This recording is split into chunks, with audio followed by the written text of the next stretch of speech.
Una nuova arma contro il glioblastoma, il più comune tra i tumori maligni che colpiscono il cervello, di cui non esistono ancora terapie efficaci, arriva da una nuova ricerca condotta in collaborazione tra l'Università di Padova, Berlino, Bordeaux, l'Istituto Oncologico Veneto e l'Istituto Veneto di Medicina Molecolare.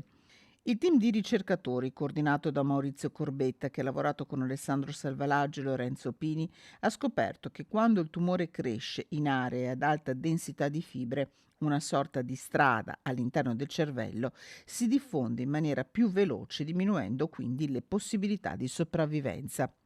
L'indice di densità delle fibre di sostanza bianca si stabilisce attraverso una risonanza magnetica cerebrale a cui tutti i pazienti si sottopongono prima dell'intervento. La scoperta, i risultati sono stati pubblicati dalla rivista scientifica americana JAMA Neurology, è oggetto di un brevetto italiano ed internazionale.